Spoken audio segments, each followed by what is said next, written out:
Okay, so I'm going to be talking to you about two things together. I'm going to be sharing with you about the district theme and just kind of talk about it in one piece. I will also just quickly touch on exceptional teams. We'll talk about it in more detail at the DEC meeting. And then I'm going to talk about the personal development plan. And the reason is very simple. I want us to close out with the language of leadership. I feel like it's a great exit for what we're doing today. So the district theme, it's on, believe it or not, it's actually on your agenda. So I'm going to ask that we read it together for those who can find it first.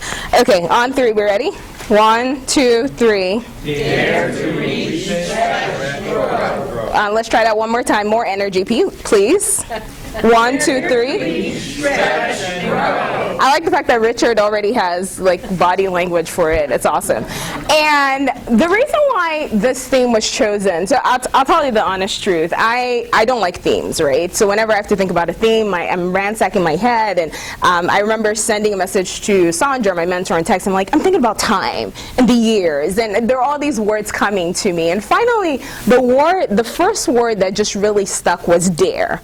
And you are venturing into something that is daring. It's uncharted territory for most of you, and even for people who've done it before, the second time is always different. You're going to meet a different set of officers, even when you do it in the very same area. It's just a little different each time. And it's a daring experience. You're putting yourself out there, you're trying something different. Now, the piece about reaching, I feel that, and I say this with all honesty, of all the leadership roles I've held in Toastmasters, the area director was the one that forced me to reach and stretch the most. The reaching being that I am naturally an introvert. This is something that most people don't know about me, but it's the honest to God truth. When I leave here, I'm gonna go home and rest and regain my energy, because that's how I energize myself, just by being in my solo space. But being an area director forced me to come out of that. You cannot be a true introvert as an area director. You come, you fake it, you smile, you bring up the energy, and you go home and you're like, oh my God, finally, I can just rest.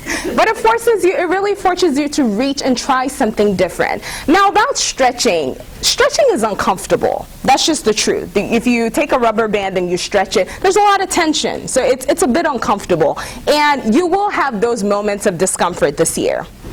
It might be discomfort with clubs not responding to you. It might be discomfort with trying to merge with your team. Whatever the case may be, I assure you this year will not finish without just a little bit of discomfort. What I want to ask you to do is embrace the discomfort.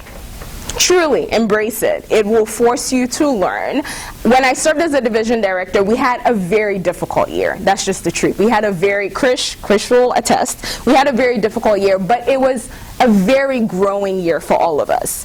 It forced us to learn how to deal with conflict, how to manage expectations, how to have crucial conversations, which people who are introverts like myself, we don't want to have the tough conversations with anybody. We just want to, hug and pretend everything is okay. But you can't do that. As a leader, you have to have those difficult conversations, and they will happen. There will be club officers who will be, I hate to have to say it, recalcitrant. They might not want to do anything. You will have club officers who want to take control of the whole club and not let any other officer get a word in edgewise. And you are the person who has to balance all of that. There's a lot of personality juggling that you're going to be doing this year. But I really want to encourage you, embrace the discomfort and use your resources, as Krish said. When it's uncomfortable, talk to somebody about it. Talk to someone to ease the tension of the discomfort. And then finally, growth. Growth, honestly, the area directorship is what you make out of it. You'll grow as much as you put into it. If you put in the work, put in the time, put in the effort, it'll be probably the best leadership experience you would ever have in Toastmasters. And for the division directors, not to knock your shine, it's also an amazing role, but today we're talking about the area directors. It's where you will grow the most. So I really want to encourage everybody, when you go home, think about this theme and what it actually means to you. Make it personal for you. Think about, how am I actually going to reach? How will I stretch? And how will I grow? Which brings me to the personal development plan. I sent this to everybody via email. Should there be anybody who didn't get the email, please make sure you see me. And the reason why I sent this ahead of time is I really want you to think, what do I want to get out of this year personally? Not just what I'm giving to the district, but personally, what do I want to get out of this year? Is it time management skills? Is it that I want to be a better delegator? I don't manage teams well. How can I learn how to actually grow a team? There's some of us who, if we're given a team, we can work with them, but we don't have the skill of actually just growing a team and finding random people and bringing them together. So maybe that's something you want to work on. Whatever it is, I really want everyone to take the next 2 weeks and think about it. What do I want to get out of this Toastmasters year? I don't ask that you send me the personal development plan if you don't want to. If you want to, by all means.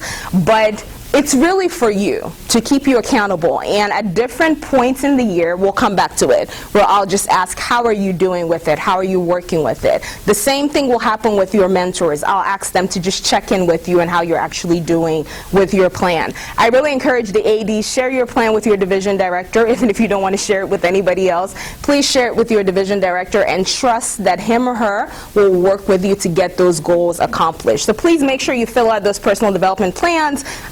I'm really encouraging that before we come to the deck meeting, everybody has filled out their personal development plan. And as I said, if you have any questions about it, how to fill it out, how to figure out the goals, there's an instruction sheet type thing that went with it. But if you still have questions, please don't hesitate to reach out to me. All right? We all good? Okay. I think we have a question in the back. Yes. I see in this presentation we hear about mentors. How's that coming about? Right. So 2 things I will say. So for the division directors, you will get a formalized mentor, which will be a past district leader. But we're also trying something different this year, where you're also going to be paired with past division leaders that know your division really well. And I've spoken to those individuals. I'll, kind of send messages offline and do the pairings. With the past district governors, I really want you guys to tell me who you want, but if you don't have someone in mind, I'll work with you to find out someone who works with your personality. Now, for the area directors, in terms of your mentors, what I would strongly encourage is somebody who's been a former division director. If you can't think of anybody, just let me know. I know a lot of people who've served as division directors, and even a really good past area director can serve as your mentor as well. But you want somebody who's been in your shoes. That's the most important thing I can tell you. You want someone who's been in your shoes. And for the area directors, I really want you to connect with someone who knows that area, because they can tell you the good, the bad, and the ugly and just be a resource for you, just someone you can call whenever you're struggling. So if you have someone in mind, wonderful. If you don't have someone in mind, that's perfectly fine. We'll work with you to find someone for you, and we'll make sure everybody has a mentor by month end. All right? Any other questions? Yes, ma'am. So we were down 3 area directors last year. So how do we manage that? How do we manage the people leaving? Well, two things. The first things first is, this year I actually took the painstaking approach to have a conversation with every single person in this room. There's nobody who's sitting in this room who's serving as an area director that I did not speak to you for at least 10 to 15 minutes, and some kept me on the phone for an hour, but which is fine. I wanted to tell you what you're committing to, have you ask all your questions, learn about what I'm trying to do with the district this year. So I had a conversation with every single person, and that's one way to gauge the commitment. There's some people who I talked to, and by the end of it, I saw that they weren't ready, and I told them that's perfectly fine. We will come back next year to collect. So, and I have a running list for Danielle that she's gonna, hopefully be able to jumpstart for next year. And that was very important to me, to talk to everybody, to see if you really want to do it and if you can do it. So I feel that would help alleviate the possibility of people leaving. But the reality is life happens, right? That's why we say get an assistant AD, because should you leave, we have someone who's in place who's already understanding the area. So it's not as problematic for the division director or even for the other area directors to try to juggle this new area responsibility. So that's what we're doing, to try to plug the possibility of losses for next year. Okay? Any other questions? All right, so I've talked about the personal development plan, and finally I'm going to wrap up by talking about building exceptional teams. One of the things that I know I have learned, it's not a skill that I naturally had, it really wasn't, is team building. I've never been a person who was good at building teams naturally. I really am not. I'm someone who I've always been used to, I do the work myself, and it is what it is, and that's just how I've always been. Until the time I decided to be an area director. The truth of the matter is that I took up this role in the middle of residency, worst possible time. Who does that, right? Who does that is someone who was convinced by a friend to do that. And so at the time, my division director, Ada, we're very good friends in real life. And so she's like, you got to help me, and I really just want someone who's by my side, blah, blah, blah, whatever she said. And so I said yes, not really fully understanding what I was committing to. And what I realized very quickly is that the only way I was going to succeed as an area director is building teams. That was the only way it was going to work out for me. And the truth is that people will work for you and with you if they like you. I'm going to say that one again. People will work for you and with you if they like you. And that's the key to your success as an area director or division director.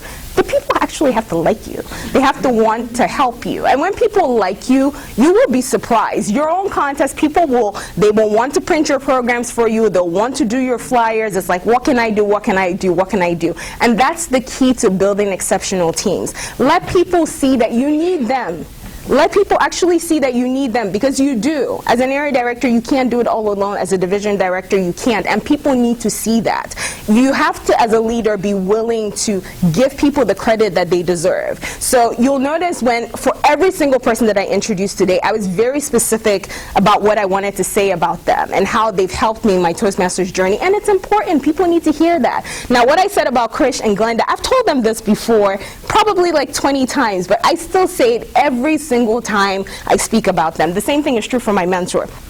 She knows that I adore her. I don't need to say it one more time, but I still say it because it's important. People need to know that you understand that you need them. And so this part is very important for you as area directors. As you go to visit the clubs, as you form your councils, let your clubs actually see your heart and let them like you. Smile, smile, be friendly, be accessible, even if you don't feel like it. Trust me, there are moments where, like now, where I'm smiling and really I just want to sleep. But you keep the energy up, because people will mirror what you give out to them. If you seem excited, if you seem passionate, if you seem warm, that's the exact same thing that you'll get out of people. I remember one of the clubs that when I served as a division director, the Area 24 clubs are very serious. They're very, very serious and very corporate. And because you have the World Bank and the IMF, and so they're a very serious bunch. And I remember once, besides you guys, diplomatically speaking, are the only lit club in 24. But the rest of them are very serious. And so I remember once I went to go see, there was a joint meeting with the IFC and the IMF club. And I remember going in there, and I just told them, we got to loosen up, just loosen up a little bit. And so because I was loose when I introduced myself, it just helped everybody relax, just relax a little bit. And I remember the president coming and saying, oh my God, finally we can just have personality in this club. And they just, honestly, they just felt that that's how it had to be, because that's how they met it. And so the reason why I share that with you is that you are going to be influencing the culture of clubs by every single thing that you do, whether you mean to or you don't. So take, for example, you come in and you're late as the area director. You already send a message. You haven't even said a word, and you've communicated volumes. You've communicated that either you're not respectful of their time, or you feel like your time is more important, whatever it is. You've communicated something to everybody. And I really want you to remember that every single time you're in front of the club, you're the face, the image, the poise, everything that the district has to offer. You may be the only district leader that some people will ever see in their Toastmasters experience. And you want them to aspire to district leadership. What is the purpose of what we're doing if nobody ever aspires to district leadership? So I want you to think about that. And I'm going to wrap up with saying this. As a leader, the most important thing you can do is replicate yourself. I had a very funny conversation with Jude. Where's Jude? Where's Jude? Okay. So Jude, and we had a very funny interaction 2 days ago, maybe? 2 days ago? Where Jude, we had our heart-to-heart about him being an area director, and he heard the good, the bad, and the ugly, and he still wanted to come on board. And so I sent a message to the Division B team welcoming Jude to the fold. And Jude sends this reply that I just thought was the funniest thing. I'm not going to read the whole thing. I'll just give you one line. And within that one line, Jude says, I'm so excited to come on board this team because I'm one of the many disciples of Kimberly. Okay, now let me tell you who Kimberly is. Kimberly is the current Division B director. But what that showed me is that this is someone who is replicating herself, her leadership, in other people. And of course, Kimberly didn't make a plug for Jude to say that because I sent a message to her and we had a very good laugh about it. And Kimberly sent a message in turn saying that she was my disciple, therefore Jude is the grand disciple. And then of course, if we take it one step further, Sandra would be the great-grand. There would be great-grand disciples of Sandra. But the reason, thank you. But the reason why I share that is I really want you to think about it. When you get out of your year, how much of yourself are you going to replicate in the different people that you work with? It's very important. Let the clubs aspire to be like you. Let them aspire to grow and be as poised and as energetic and as whatever it is you want to be this year. So I'm really excited. We're going to have a great year. Let's repeat our theme again. What are we going to do this year? We're going to dare to reach, stretch, and grow. Thank you so much.